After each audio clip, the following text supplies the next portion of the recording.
Madame, these gentlemen and I have come to an agreement. That is good news. We will resolve our differences when the time comes. The matter is settled. You can count on it, Laclos. But now it is clear that we are fighting the same adversary. Adversary?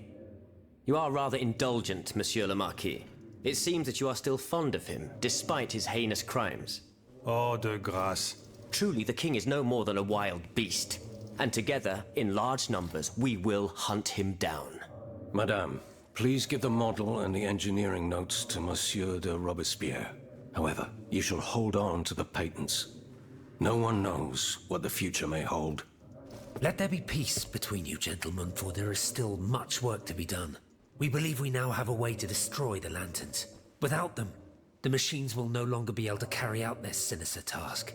But it is still just a strategy, which needs to be tested. And even a conclusive experiment will not guarantee our success. Where will we find a working cannon? How will we get more vitriol? How will we make more cannonballs? Please, I ask each of you to set to work without delay. Pour la nation, messieurs. Pour la nation. Pour la nation.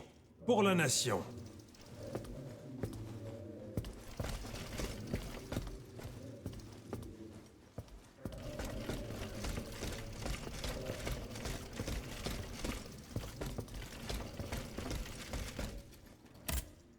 Monsieur Necker. Madame? Eh bien, do you come bearing good news?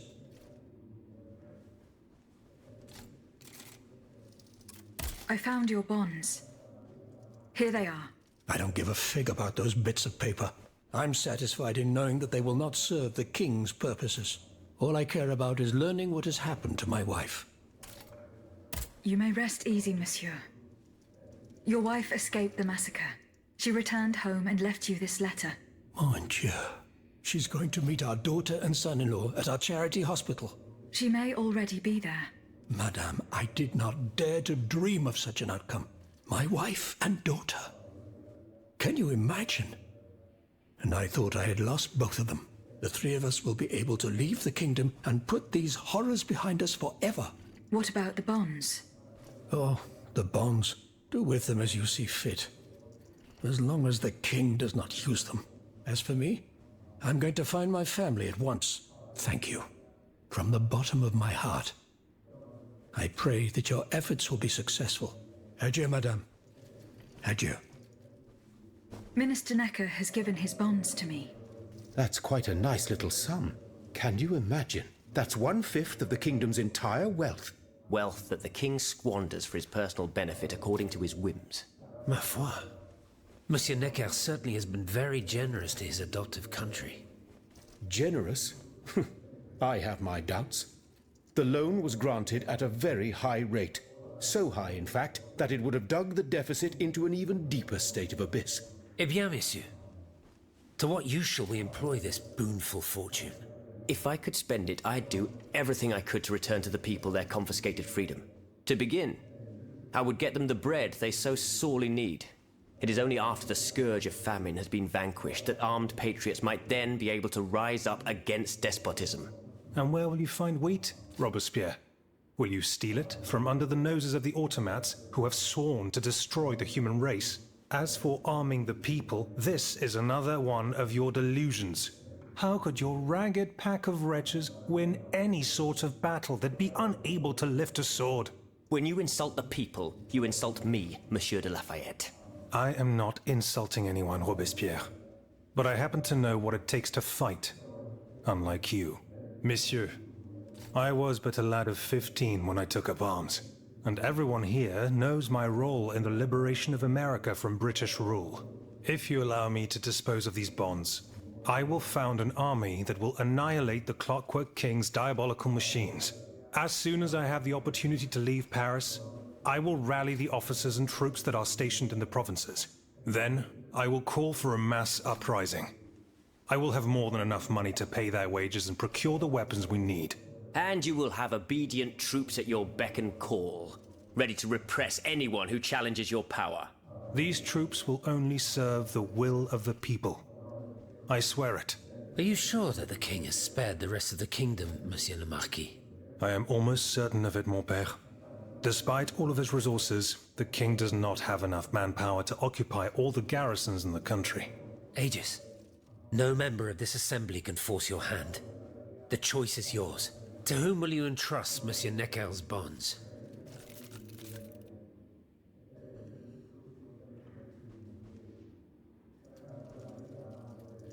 Maximilien de Robespierre. I have chosen to entrust this fortune to you. Very well, madame. I promise that I will use it for one purpose only. Freedom for the people and by the people. When a monarch violates the people's most fundamental rights, insurrection is their most sacred and indispensable duty. But we must be wary of warmongers, who claim to defend our happiness. Bon sang, am I the only one who is weary of hearing these tiresome monologues? For they wish only to silence us, and take their own turn at playing tyrant. Congratulations, Aegis. You've chosen a speechifier as Commander-in-Chief. I am sure the king will be delighted to hear this. He need not fear for his throne now.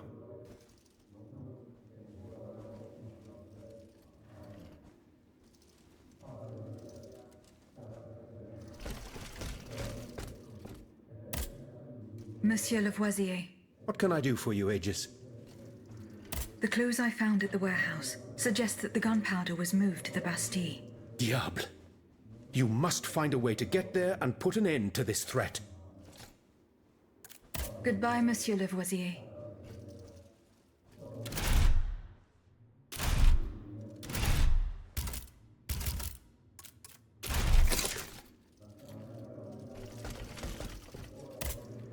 Monsieur Bailly. I found this box with astronomical symbols on it. I believe it belongs to Vaucanson's daughter. Athénaïs' secret box. I built it with my own hands. It was my gift to her on her 15th birthday. I wasn't able to open it. Naturellement. Athénaïs and I are the only ones who know how. Allow me. You must arrange the planets the way they were aligned on the day of Athénaïs' birth. Voila, like this. What's this locket? Athénaïs is always wearing this. It contains a portrait of her late mother. She said it was her most cherished possession in all the world. To think, the poor child never knew her own mother.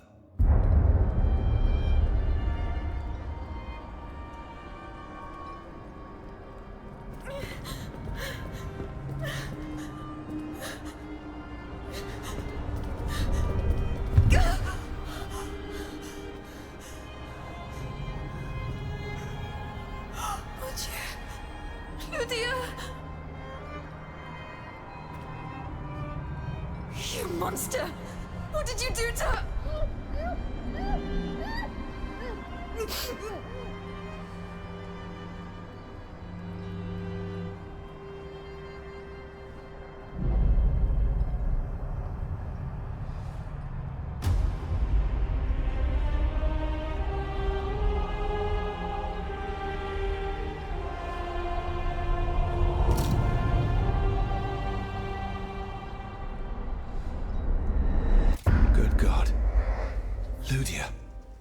What happened?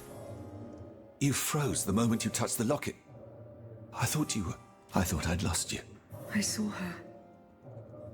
Athénaïs de Vaucanson. The Comte de Cagliostro has her. Mon Dieu. It is just as I feared. He bound her spirit to an automat. Please, say no more. Athénaïs. It is her spirit that animates you. Is it not? Yes. I believe so. Seigneur, quelle abomination. It is vital that you go and find Athénaïs as soon as possible. She is right in front of you. I am Athénaïs. Alas, I fear that is not entirely accurate. You know nothing of Athénaïs, Lydia. Nothing of her past, her joys, her suffering. Nothing of her love for her father. You are but the vessel that harbors the poor child's soul.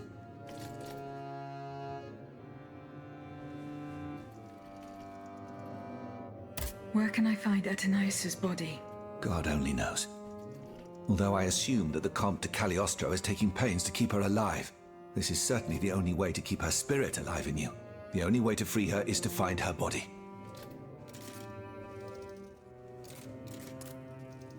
Why was Eugène de Vaucanson imprisoned in the Bastille? Once he discovered the king's true intentions, he refused to continue cooperating with him. He refused to use his talents to create this abominable army. But the king didn't take kindly to his resignation. Eugène did manage to get a letter to me just before he was arrested. Here, take it.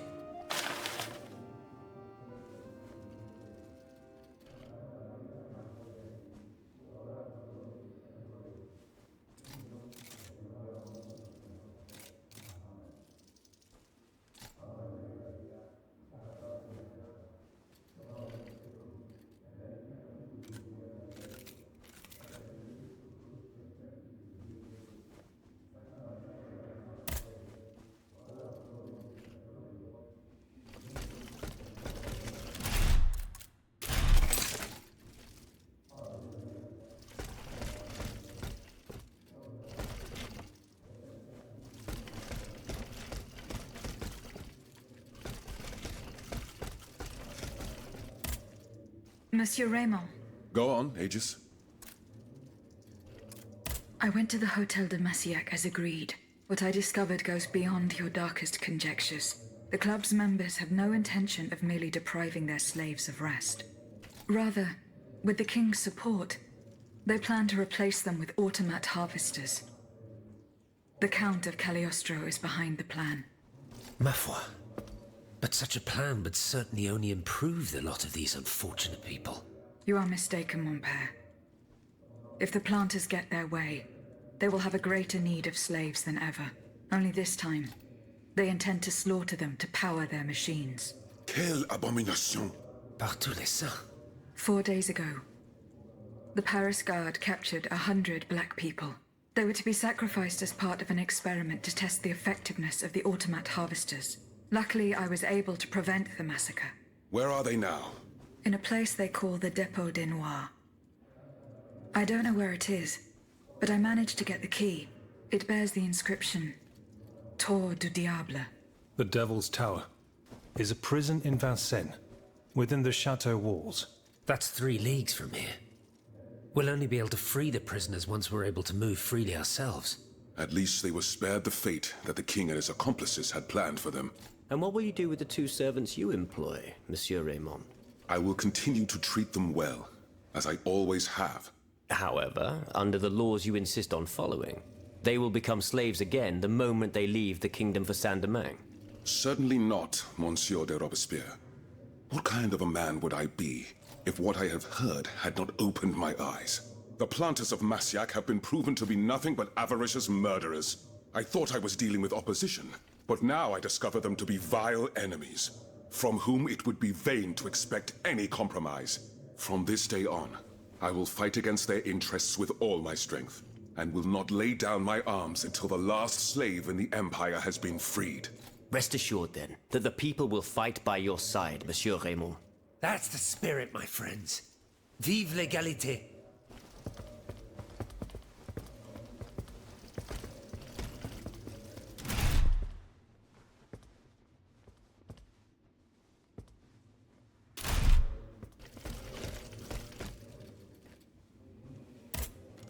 Can I help you, Aegis?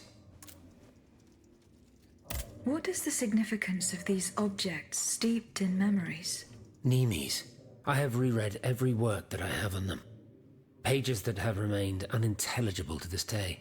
These echoes go back to the beginning of time, to that fateful day in ancient Greece when some dark magician took it into his head to bind a soul to an inanimate object.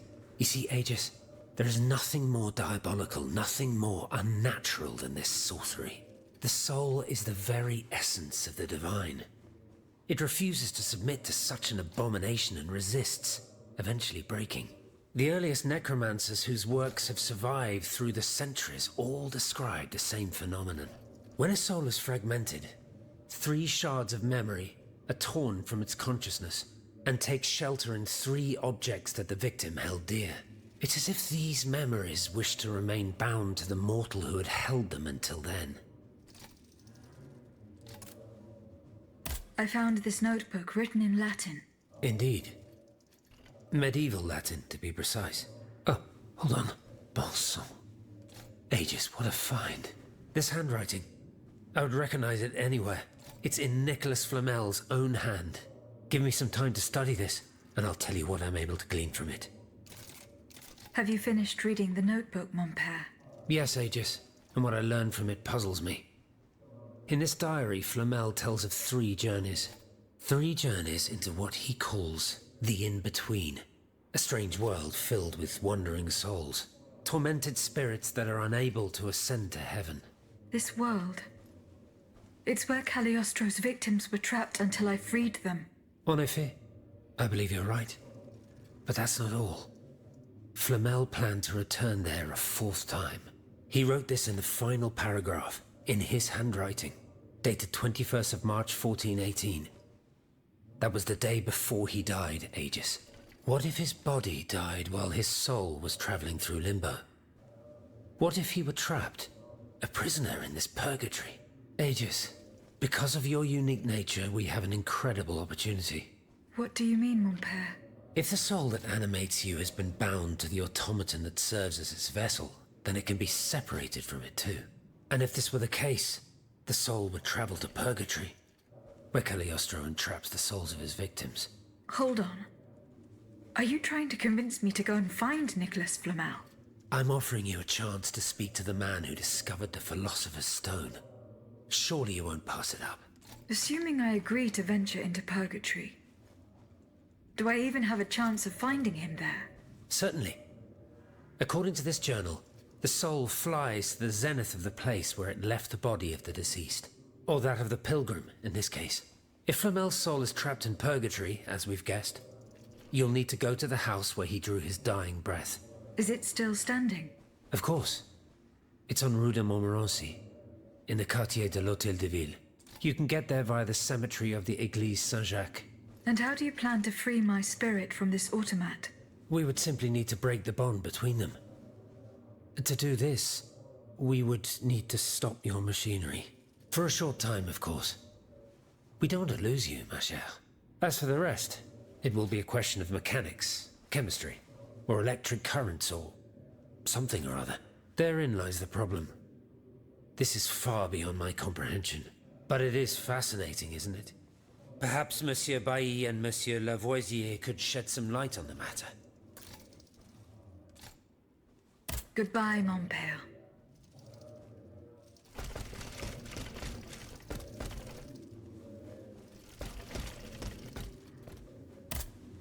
Monsieur Bailly, do you think there is any way to interrupt my internal clockwork? A most unusual thought. What do you have in mind, Aegis? I would like to briefly sever the bond between my spirit and this automat. It is a very strange request, madame. For what purpose do you seek to free your soul from its shell? According to the abbot, my spirit would then be able to visit purgatory. Oh, that dreadful place. Why on earth would you want to go there? I hope to find answers to some very important questions. You must understand, madame, that your very nature is a mystery to us. We are ignorant as to the principle that imbues you with life, nor do we know how your machinery works. That is why it is impossible for us to make even the slightest alteration. It would mean taking an unacceptable risk. Of course, if we had documents that could shed light on the matter... Antoine, the blueprints. What blueprints, mon ami? Ludia's. Eugène gave them to me when he was working on the modifications ordered by the king. He wanted my opinion on the potential for reducing the size of certain key parts. The documents are obsolete now, but they could tell us quite a bit about the mechanical principles that are shared by Ludia and Aegis. Bon sang, you're right. Where are the blueprints now? Alas, the situation is not in our favor. I kept them in the safe at the observatory, but earlier, when I went there to collect my most important documents, before setting off for the convent, I found looters making off with its contents. Blasted scavengers. Their kind are always quick to make the most of chaos. I chased them to the quays, but was unable to apprehend them. When they disappeared into an underground passageway under the Louvre, I decided it was best not to follow them.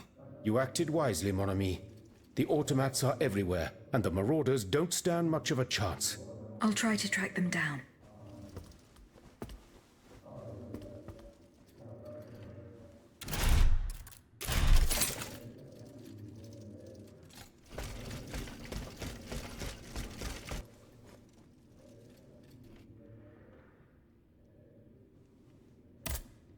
Monsieur le Marquis. I'm listening, Aegis.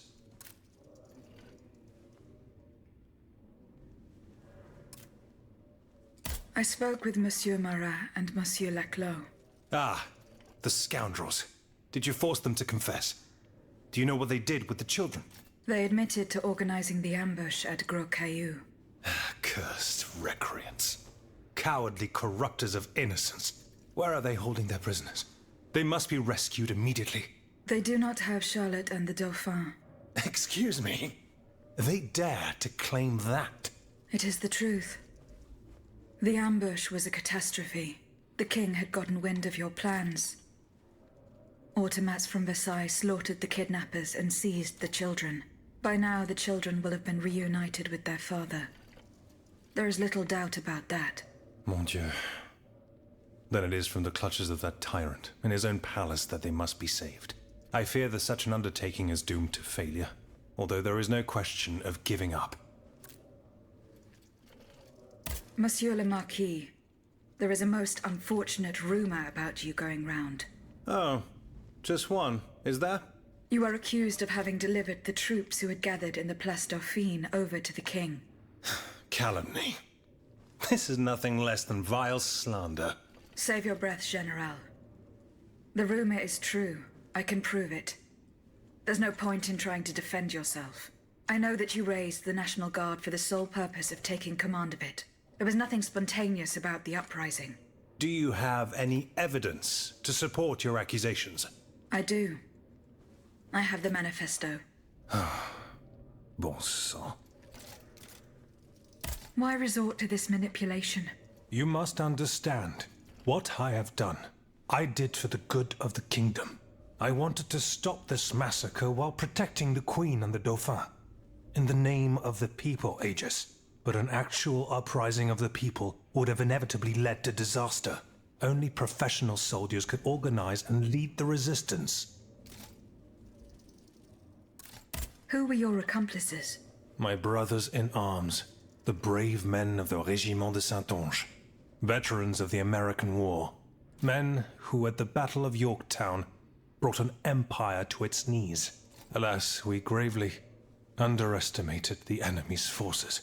We thought we would face an infantry supported by a handful of machines, but an entire army of automats. It was unthinkable. Some accuse you of harboring a lust for power. The circumstances were to your advantage. These aspersions are all too familiar to me. But tell me, if I wanted the crown for myself, why did I not take it when I returned from America?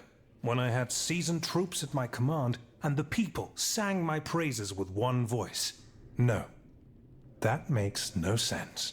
Though I readily admit that I do believe I am worthy of fulfilling an important role for the Queen, after her son is crowned.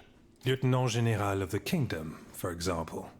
Or even, if circumstance requires, the Regent. Voila. Now you know everything. I haven't left anything out. However, this truth, if it were made public, would play right into my enemy's hands. So I ask you not to reveal anything I've just told you, and to give me the manifesto.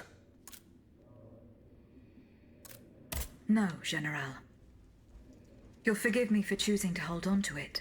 In that case, my fate remains in your hands. Can you at least tell me where my detractor is hiding? The one who is spreading these charming rumors about me. I cannot tell you anything, General. Oh, no matter. I will not let this serpent continue to vilify me. I shall get redress for these aspersions in the end. Do as you wish, General de Lafayette. Goodbye, Monsieur le Marquis.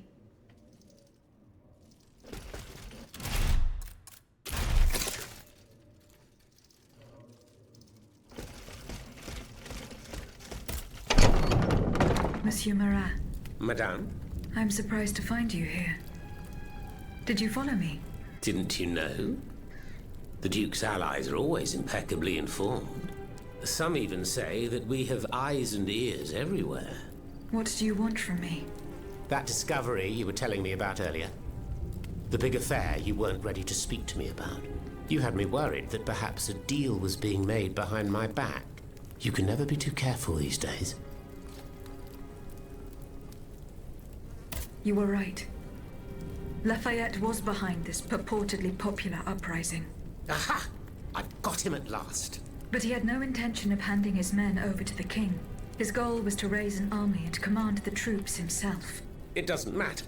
These troops would have allowed him to crush the Patriots and set himself up as a dictator. He lied to the people. He lied to the Assemblée Nationale. His time has come. All I need is for you to give me the proof of his treason. Here. The details about the operation are written in this manifesto. Madame, I didn't expect so much. The end of Mortier de Lafayette. The executioner has signed his own death warrant. I will now share these revelations with the people's representatives. Long live the Assemblée Nationale. Marat, ça par exemple. You're certainly a bold one. Monsieur, I have come to pay my respects. Mon pauvre ami, you must be out of your mind to come and defy those you so cruelly maligned. Maligned, you say? This remains to be seen, Monsieur de Mirabeau. I have here a document that its author has amusingly entitled Le Manifeste Henri V. It appears that the name Louis has fallen from fashion these days. Quiet, scoundrel, or I'll make you swallow your tongue! Come now, you wouldn't dare, my dear Mortier. Not when we're in such fine and plentiful company. Monsieur, in these pages, you will learn of the vast plot devised by the Marquis de Lafayette and his sinister conspirators. You will discover how our national hero orchestrated the so-called popular uprising that gave rise to the National Guard. Bon sang. Monsieur le Marquis. You will also learn that he has proclaimed himself General-in-Chief in the hope of making himself king in turn, and that it is his lust for power to which the patriots who fell in Place Dauphine owe their tragic fate. C'est incroyable. You must believe it, cher monsieur, because to add insult to injury, this tomfool was daft enough to sign his missive. Par tous les saints. If what Marat says is true, this is treachery of the basest sort. Well, Monsieur le Marquis, do you deny it? No, I don't. The loathsome Marat speaks the truth. I wanted to create an army that would be able to rid our kingdom of our anointed executioner, just as we freed America from England's choking grasp. I only kept it secret to avoid causing more chaos. Can you understand? You defied the people, Lafayette. This is enough to condemn you. So be it. You won't hear from me anymore. I leave the fate of the nation in the hands of the speechifiers and demagogues. I encourage you to say your prayers, gentlemen, for our end is near. As for you, rat, go back to the cesspit from whence you came. You should never have come out. I will gladly follow that order, General. Such is my pleasure that it will be your last.